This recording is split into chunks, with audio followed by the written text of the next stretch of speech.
I want to thank you all for being awake. I want to thank you for making the effort for our country. We are together in an information war. We're at the front line of it, all of us in this room. I want to start with something that might surprise you. We're here because someone cared, and none of us would be here today if it wasn't for that care.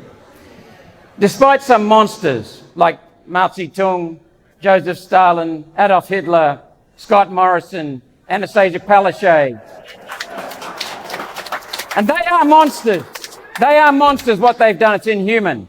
But apart from them, the basic human trait is care. And I'll show you why that's so important and why I'm starting my speech that way. We need to appreciate that affordable hydrocarbon fuels have given us enormous benefits. Material benefits. Look around this room. Every single thing in this room has been touched by steel. The food, the clothes, everything. And what makes steel? Iron ore and coal. In the last 140 years, up until about 1990, energy prices have relentlessly fallen. And with falling energy prices, we have increases in productivity. With increases in productivity, we have increased wealth and prosperity. Everything in this room came from that. A king or queen 200 years ago lived a poorer, more dangerous, less comfortable, harder life with a shorter lifespan than someone on welfare in our country today. That's how much we've improved. We were scratching around in the dirt 200 years ago, and now look at us. We have got enormous moral, social, and humanitarian benefits. My granddad was born and lived in Wales, and he died in Wales. He lived and was born in a valley in Wales. He had no choice for employment. He worked for the coal mine. That was it. Today, if you don't like your job, you can travel 20, 30, 40, 50, 60 kilometres away and get another job. That choice has come because of hydrocarbon fuels, coal, oil, and natural gas.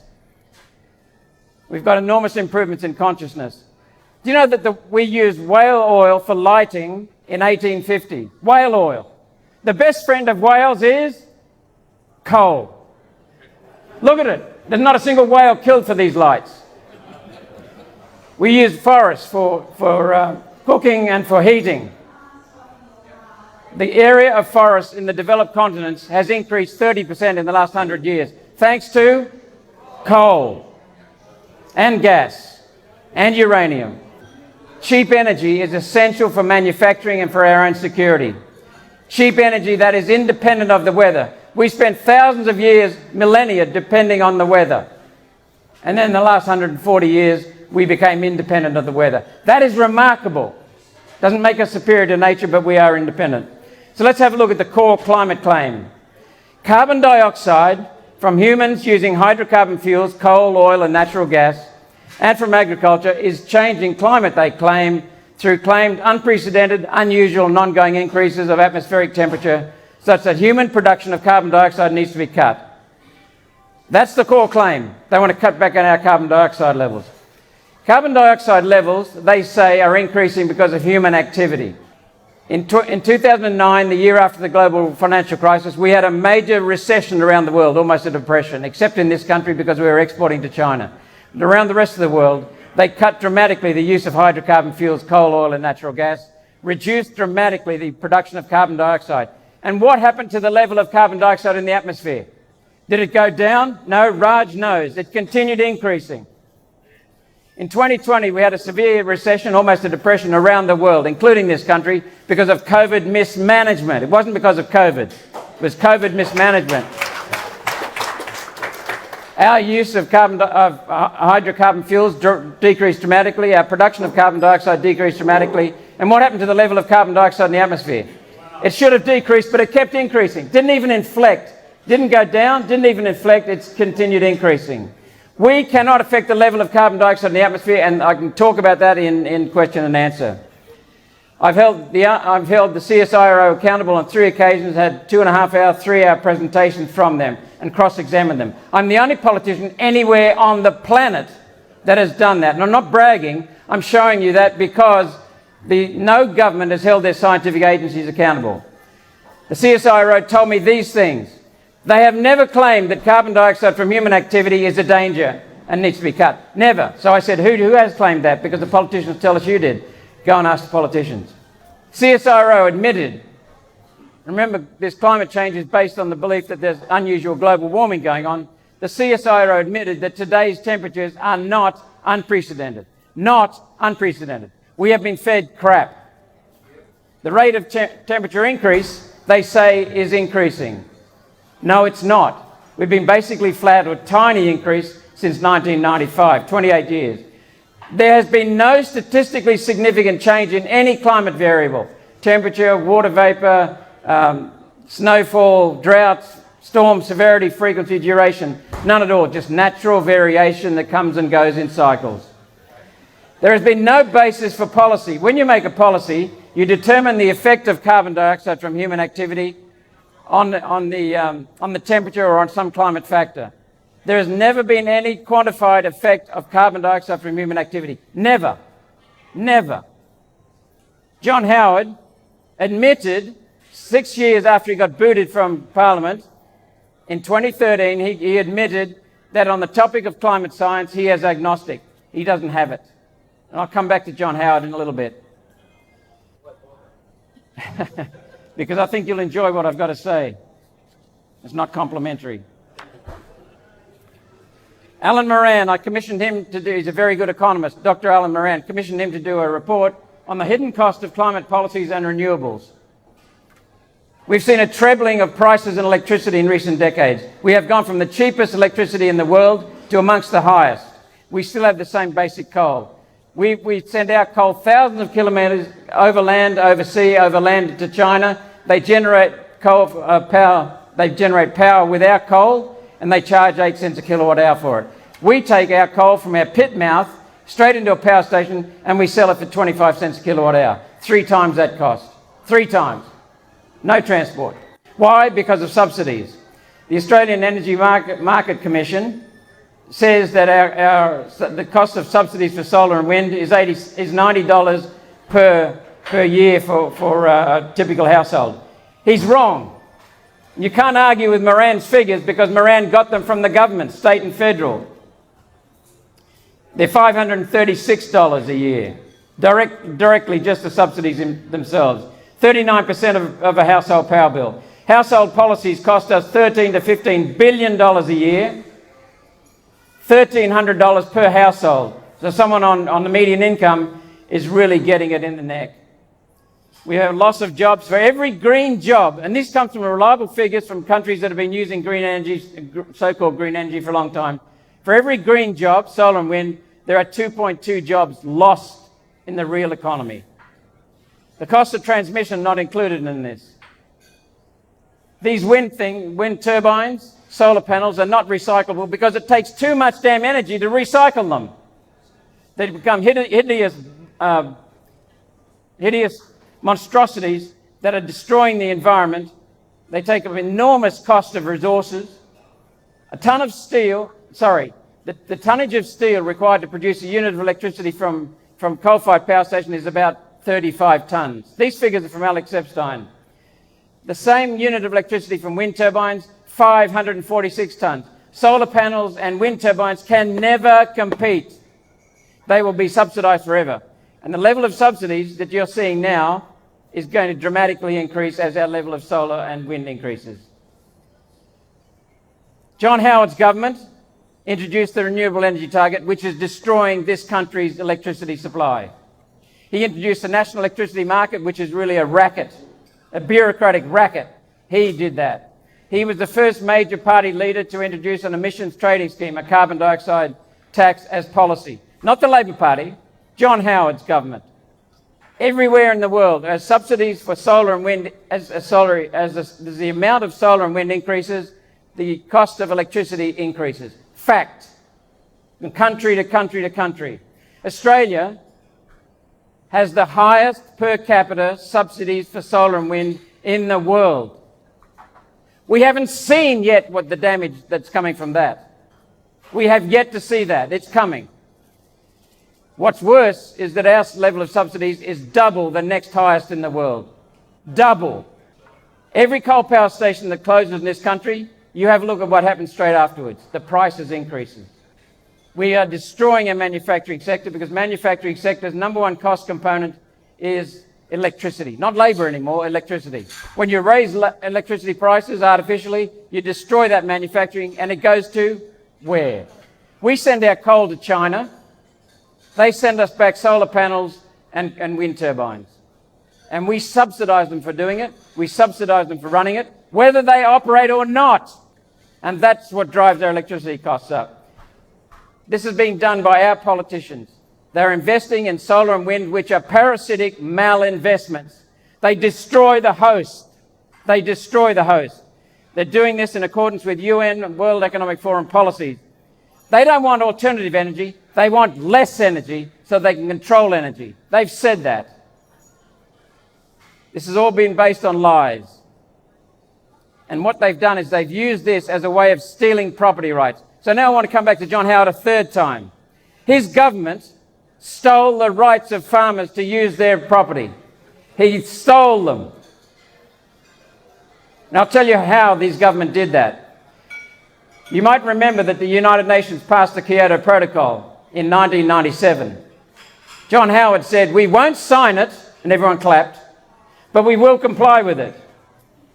That meant shutting down power stations, shutting down transport, shutting down cars, shutting down industry. He knew that his government knew that that would not happen in this country. So what they did was they looked for an alternative. And they cooked up a scheme whereby they could take a farmer's land and say to that farmer, you are not going to clear that land. And the UN agreed to do that. If they could stop the clearing of land, then that would be trees safe for absorbing carbon dioxide, as good as having a credit for reducing carbon dioxide. See what they did? He had a problem.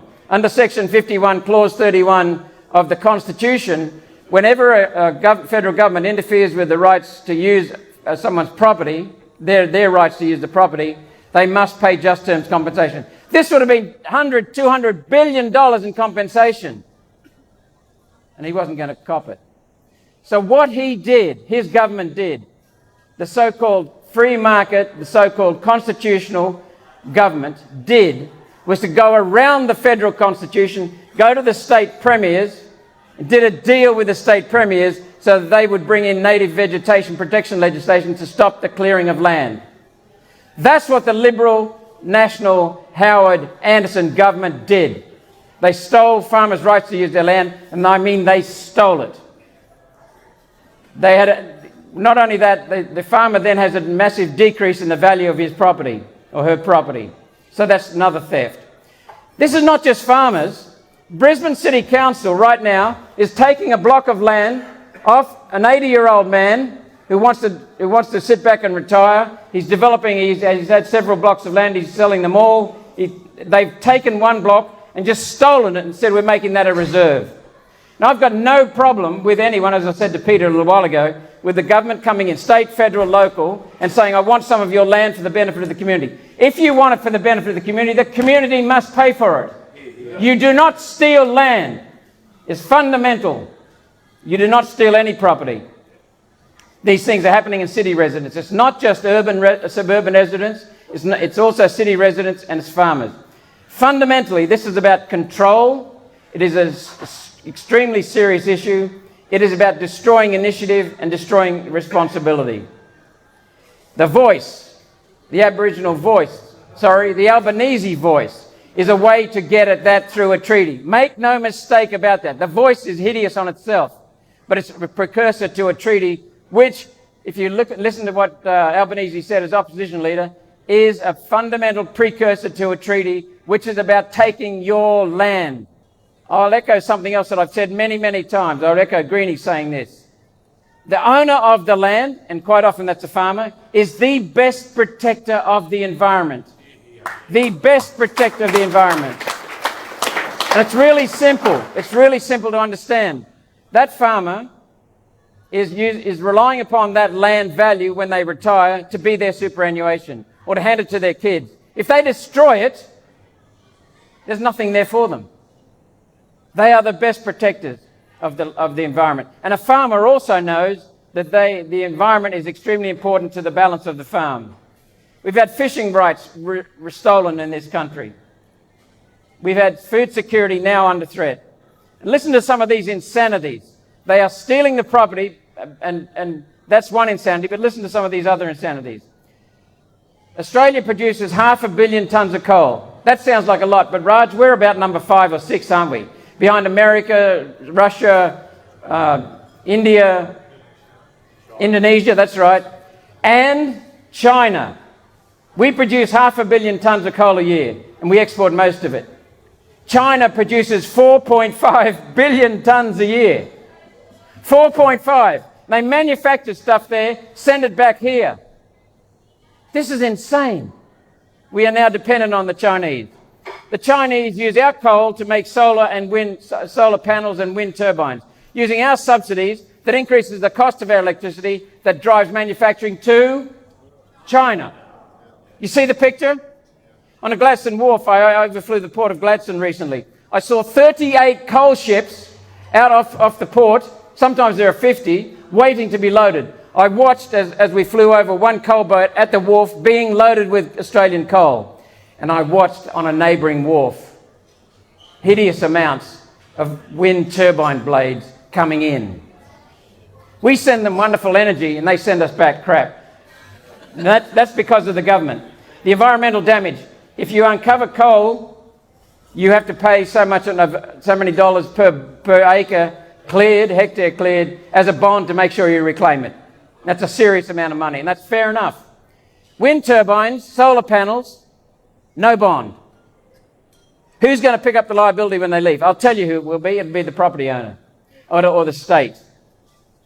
No bond, no liability at the end. Wind turbines are damaging human health. They're damaging agricultural land. Solar panels are damaging agricultural land. They don't even have to worry about clearing trees. Let's just clear the trees, whatever you want. Pump storage, I haven't got time to go into the details, but pump storage. Snowy 2, complete failure. They wouldn't let us see the business case details. They had no cost-benefit analysis. It is a pipe dream and it was done for political purposes only. It is a complete failure, and it is a remarkable symbol of the failure of the national electricity market. That's the only reason it can ever work, and I don't think it will work. Yungala and Barumba are from the state government, and they are taking away attention from serious failures of their own in the state hospital system. I visited Neera Creek some time ago. They're wanting to put in toxic solar panels there in a hailstone affected area. Neera Creek goes straight into Wivenhoe Dam, which is a source of our water supply for Ipswich, Logan, Bow Desert, Gold Coast, Toowoomba in an emergency, Brisbane. 2.5 million people with toxins in their water if that solar panel goes ahead. We are now making our electricity supply dependent on weather, solar and wind, destroying lives, destroying livelihoods, destroying security. Here's the key point. The government in this country is allowing this to happen. The key problem is poor governance under the Liberal Nationals and Labor Greens. They do not use data in making these decisions. That's why the CSIRO has got no evidence, because it doesn't matter. It doesn't matter. It's just your money they're wasting. The problem, every single major problem in our country starts in Canberra. Every one of them. Where are the solutions? With the people. Who pays for the problems? The people. Who pays for them? We do. We do.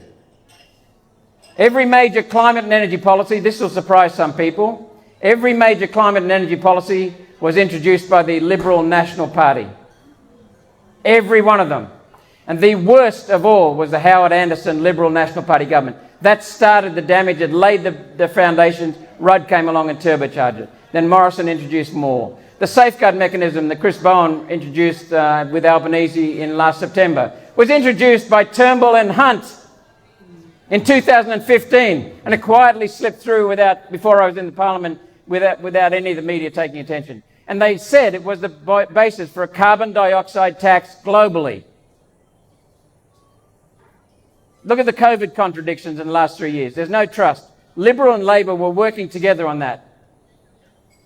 And that brings me to my next point. We have ceded our sovereignty in this country, or rather we haven't, but the politicians in Canberra and the Liberal National Party and the Labor Greens parties have ceded our sovereignty.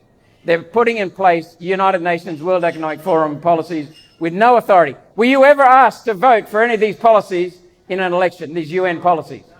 No. The next point I want to make is that the UN and the World Economic Forum are anti-human. They are anti-human. That's why I talked about care as the first thing. Because what they're doing, and they ingrain it in kids from when they're little, they're saying humans are greedy, rapacious, uncaring, irresponsible, you just don't care.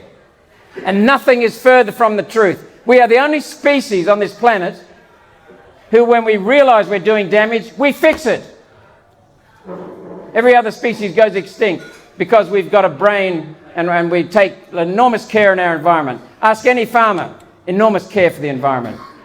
And what these bastards do is they load you up with fear, isolate you, saying you're on your own. This is what they've done all through COVID. They're doing it with climate.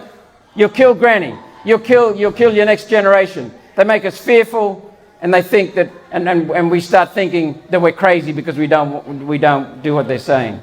They use fear as a tool. Children are scared. They're afraid of living because there's so much guilt that they're going to end. You know, Al Gore has come out so many times and said the world will end in the next 10 years. He first said it 27 years ago.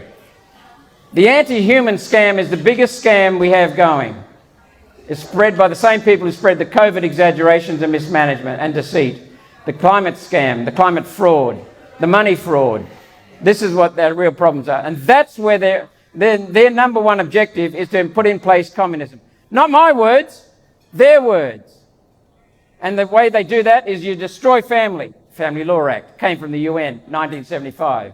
You destroy religion so the people haven't got a faith to go to. You put in massive government. Everywhere in this state, in our country, government's got its fingers. It tells parents how to parent. It tells parents how to look after their children.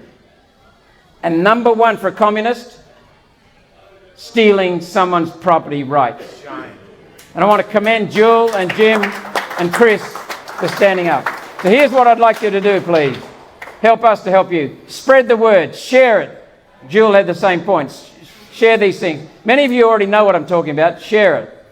Be citizens. Hold your members of parliament accountable. Who pays my salary? Louder? We do. That's right. And you pay your own member's salary. You pay the member for Oxley's salary.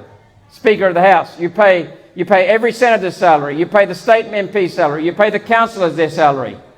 Make them earn it. They're supposed to use this and this to work for you. We don't need a voice. We need politicians with ears, not a voice.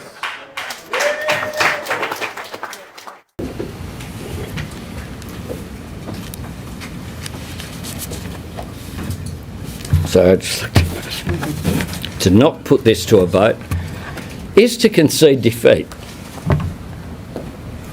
You only win when you run on the field and engage. And let me tell you, my government is engaged. We're all in. Monuments put front pen to paper, chance me